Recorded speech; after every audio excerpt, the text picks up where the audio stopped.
The LeBron James debate is heating up all over again, and this time Shaquille O'Neal is stepping in to challenge critics like Charles Barkley and Stephen A. Smith, who keep insisting that LeBron has spent his entire career chasing the easiest path to championships.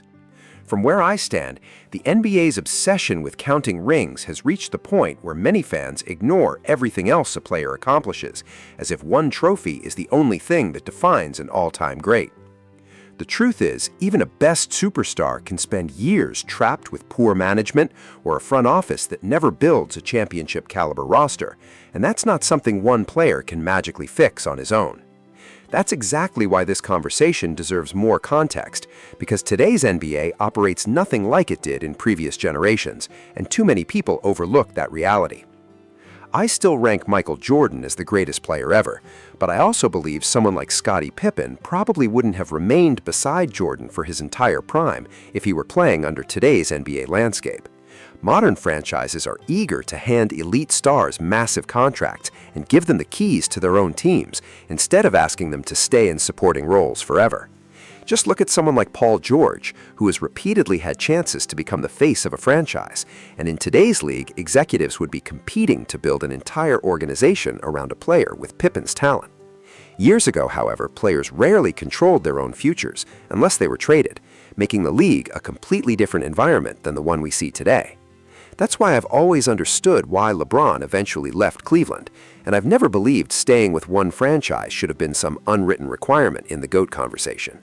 My biggest criticism was never the decision to leave the Cavaliers. It was the decision to join Dwyane Wade after Wade had already captured an NBA championship and a Finals MVP with Miami. That's simply how I've always viewed that chapter of LeBron's career. But the real fireworks began with what Shaq and Charles Barkley had to say to each other. Trust me, you won't want to miss what happens next, because this debate takes a surprising turn. A different team, a fourth team to win the championship. What would your thoughts be about that? Well, I think number one, it would be incredible. But the number one knock on LeBron for older guys like myself has always been, yo, man, you always stacking your team. He stacked it in Miami. He stacked it in Cleveland. He stacked it in LA. Now he's stacking it in Philly. So that, to me, I'm going to still have the same criticism I've always had. He's always stacked his team. And people can say what they want to. I've always told people LeBron's the third best player I've ever seen behind Michael and Kobe.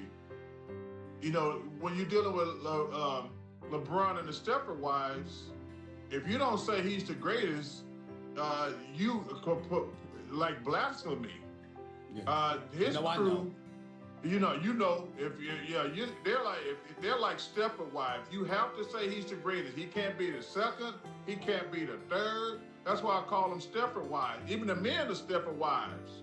So, listen, LeBron's great, but like I say, my criticism, like, yo, man, he always makes sure he has the best players. And one of the reasons I always give Michael the advantage is Michael got his head beat in by the Pistons and the Celtics before he finally like, no, I'm gonna get bigger, stronger, faster. But it'll be a great accomplishment. But I will tell you this, he did put a bullseye on his back coming to the Sixers, because now the Sixers have to win the championship. What's about that move? I don't like y'all calling my man a ring chaser. I didn't call him that. Okay, I'm just checking. I don't think it's for him. See, it's funny to me that people that don't have rings are saying, oh, he's a ring chaser. No, he's continuance chasing. He's chasing the chance to continue to be great, to continue to add legacy to his book. Listen, he knows, well, he doesn't really know yet, but you know and I know when this thing is over, it's over. You can't come back. Once you retire, once your body says, I can't go no more, it's over. This guy feels he has 2-3 years left. Why not try to get another championship? I did it. I did it with Boston. After I won 3 in a row and then won 1 in Miami, hey, towards the end of my career, let me go play with Paul and KG and, be like the, fourth guy and rebound and set picks and, see if I can win one. And, that's what he's doing. However, I'm anxious to see how this team is going to work. The person I feel sorry for is Tyrese Maxey. And let me tell you why. He came in a regular guy. Joel Embiid was hurt most of the year. Tyrese rose up like, hey, I'm the star, this is my team. Now you bring Jaylen Brown in, is he going to take a step back? And not only that, you bring LeBron in, is he going to take another step back? Now Joel comes in shape and he wants to play. He's going to have to revert back to just being a regular guy. And will that affect him? Because he was starting to make a name for himself. I think he made the All-Star team. He was a star.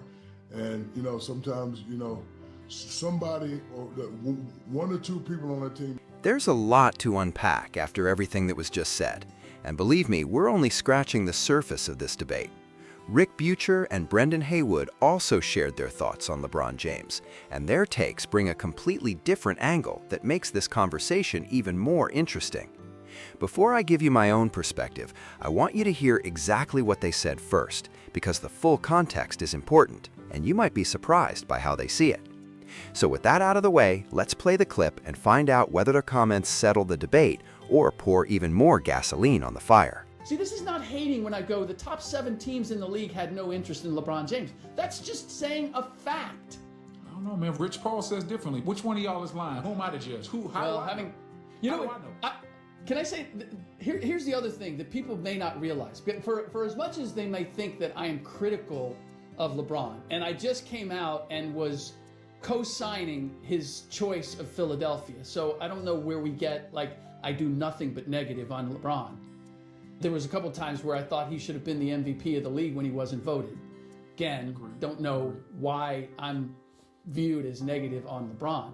But that said, people in the league, through chats or privately texting with me, talk more trash about LeBron than I ever have. Ooh. I had one scout after the decision. He goes, "He's the GOAT of chasing the GOAT," which I thought was a great line. But his point being, like, he's still trying to chase Michael Jordan's status. He feels like he can get another ring in Philadelphia more so than any place else. And I'm glad you brought that up. That's why I didn't like his decision to come to Philly. Win or lose, it's not going to shift the needle. Because more than likely, let's just say Philly wins a ring, I don't think we think LeBron is going to be the best player. The Jordan supporters are going to be like, no, he got a ring, but it's still Michael. When I look back at LeBron James' career, it's easy to understand why these debates never seem to disappear, because every major decision he made continues to be analyzed from every possible angle. And honestly, it's not just LeBron keeping the conversation alive. Rich Paul has added even more fuel by making comments that many fans believe diminish legends like Michael Jordan and Kobe Bryant. His recent comparison of Kobe's cultural influence to Allen Iverson sparked plenty of backlash, with many basketball fans feeling the comparison completely missed the mark. Then came the argument that Jordan wasn't the true force behind sneaker culture, and statements like that only strengthened the resolve of fans who fiercely defend MJ's legacy. Whether you agree or disagree, narratives like these inevitably influence how some people judge LeBron's standing in the GOAT debate. The Miami decision is still one of the most controversial chapters of LeBron's career, and it's a conversation that refuses to fade away. Leaving Cleveland was never the biggest issue to me, because every franchise in the league would have welcomed a player of his caliber without hesitation. The real controversy came from joining Dwyane Wade, a superstar many believed LeBron should have been competing against instead of teaming up with. Once Chris Bosh completed the Big Three, many fans felt the road to that first championship became significantly easier, and that's exactly where much of the criticism began. Now, don't misunderstand me. LeBron delivering a championship to Cleveland remains one of the greatest accomplishments we've ever seen because of what it meant to that city and its fans. But imagine if that had been the very first title of his career, instead of coming after the Miami championships. The legacy would have felt even more powerful. Once a superstar finally gets that first ring, the pressure changes, and so does the public perception, making later championships feel different emotionally. That's why people still debate the sequence of LeBron's championships even after all these years, and I don't think that discussion is ending anytime soon. When it comes to the possibility of LeBron playing in Philadelphia, though, I actually see the situation through a completely different lens. If he had spent nearly his entire career with one organization before making only one or two major moves, I don't believe fans would have reacted nearly as harshly. Even if he had chosen Derrick Rose's Bulls years ago, people certainly would have compared him to Jordan, but the overall reaction probably would have been much more positive. Reviving one of the NBA's most iconic franchises would have created a completely different storyline surrounding his career. At the end of the day, LeBron's decision to join Dwyane Wade in the middle of Wade's prime is a choice that has stayed attached to his legacy ever since. But if we're discussing Philadelphia today, I don't see this as another example of building an unfair super team. In fact, this is one area where I disagree with Shaquille O'Neal, because Tyrese Maxey still has to grow into the player Philadelphia needs him to become. The real discussion isn't whether LeBron can control the offense, it's whether Maxey continues evolving into the long-term floor general this franchise will eventually rely on. That's the angle I thought Shaq would emphasize, because from a basketball standpoint, it feels like the more important conversation. Can Maxey effectively orchestrate the offense, even on nights when he's only taking 10 or 11 shots? Can he dictate the pace, consistently create quality looks for teammates, and avoid inefficient nights where he's forcing difficult shots just to score? Those are the questions that will ultimately determine both his individual development and Philadelphia's championship ceiling. With Jaylen Brown on the roster, I'd probably make him the primary scoring option on most nights, while allowing him and Maxey to function as a true 1A and 1B duo depending on the matchup. At the same time, Philadelphia has to continue investing in its younger players, because their development will be just as important as winning right now. If Joel Embiid can stay healthy enough to contribute consistently, even with planned management, it gives the team far more flexibility throughout the season. In that kind of system, LeBron won't have to carry the entire workload, and that could end up being the biggest advantage of all. LeBron doesn't have to dominate every single possession to completely change the way Philadelphia plays. In fact, I think he could be even more effective as the clear second or even third scoring option, because his playmaking, leadership, and basketball IQ are still among the very best in the league. That's exactly why I never liked the reports claiming he'd spend most of his time running the point. Tyrese Maxey's future depends on becoming a true NBA floor general, not giving those responsibilities away before he's fully developed. His speed and athleticism won't carry him forever, so this is the stage of his career where he has to master the mental side of the game. That means understanding when to attack the rim, when to slow the pace, when to create for teammates, and when to simply let the offense flow naturally. Every young point guard has to live through mistakes before learning how to control the rhythm of an NBA game. Maxey has everything it takes to become an elite lead guard, but those instincts only develop if the ball stays in his hands consistently enough to learn from real-game situations.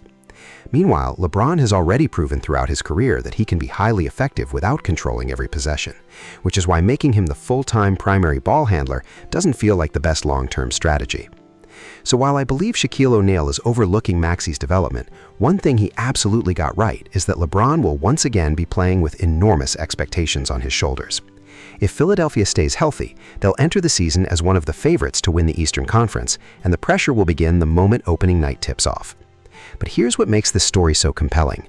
The path won't be easy, because the East is loaded with legitimate contenders who won't hand anyone a free trip to the finals. Every playoff battle, every marquee matchup, and every clutch moment will be viewed through the lens of LeBron's legacy, making this one of the biggest and most talked about storylines of the entire NBA season.